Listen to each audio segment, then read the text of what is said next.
TLM है और इसके बारे में आप थोड़ा जान लो कि छंद को और किस नाम से बुलाते हैं? छंद को अपन कहते हैं पिंगल। क्या कहते हैं? पिंगल नाम इसका क्यों पड़ा?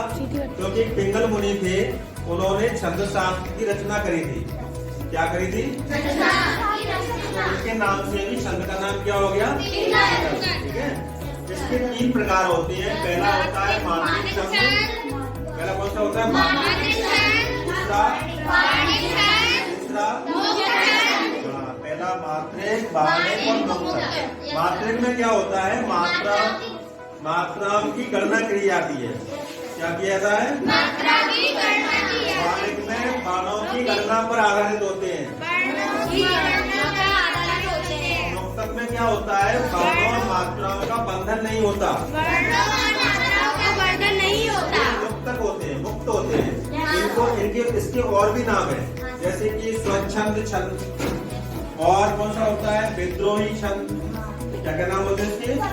स्वच्छंद छंद, विद्रोही छंद। क्योंकि ये किसी की नहीं मानते, अपनी मर्जी चलाते हैं।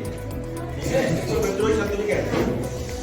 अच्छा, आज अपन मात्रिक छंदों के बारे में पढ़ेंगे। पहला होता है दोहा छंद। कौन सा होता है? इसमें क्या है कि पहले और तीसरे चरण में कितनी होती है? 13 मात्राएं। दूसरे और चौथे में 11 मात्राएं। जैसे श्री गुरु चरण सरोज रज निज मन मुकुर सुधार बरनऊ रघुबर विमल जस जो दायक फल चार।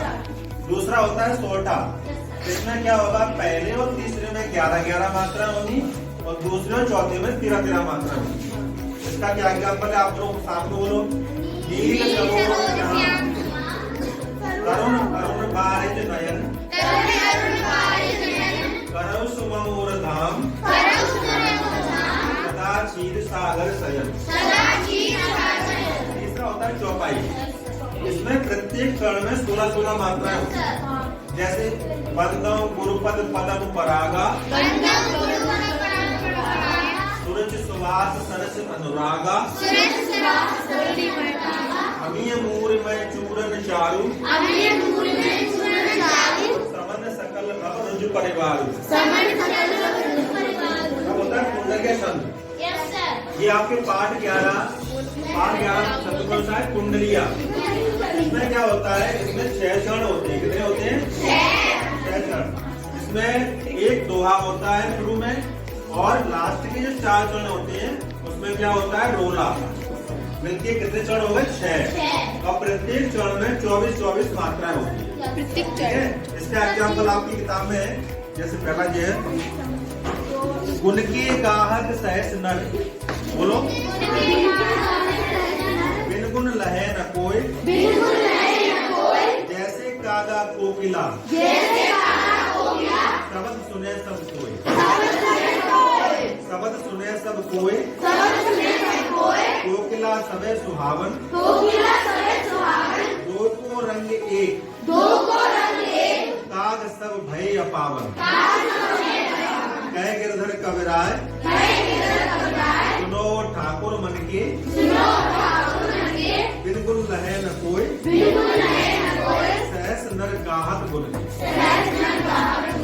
कुंडलिया छंद में क्या होता है मैं आपको बताऊं। प्रत्येक स्वर्ण में 24 मात्राएं होती हैं और जिस शब्द से कुंडलिया छंद शुरू होता है उसी शब्द में जाकर उसका अंत होता है। जैसे कि इसमें गुण से शुरू हुआ था और गुण पर ही समाप्त हुआ। इसका इसमें शुरू में दोहा होता है। दोहा का अंतिम चरण रोला का प्रथम चरण होता है। जैसे कि शब्द सुने सब कोई दोहा का अंतिम चरण है, तो ये रोला का कौन चरण हो गया? पहला चरण। शब्द सुने सब कोई। ठीक है, आगे बात समझ में? छंद समझ में आ गए? तो ये TLM में आप देखना और छंदों को अच्छे से समझना। ठीक है, थैंक यू।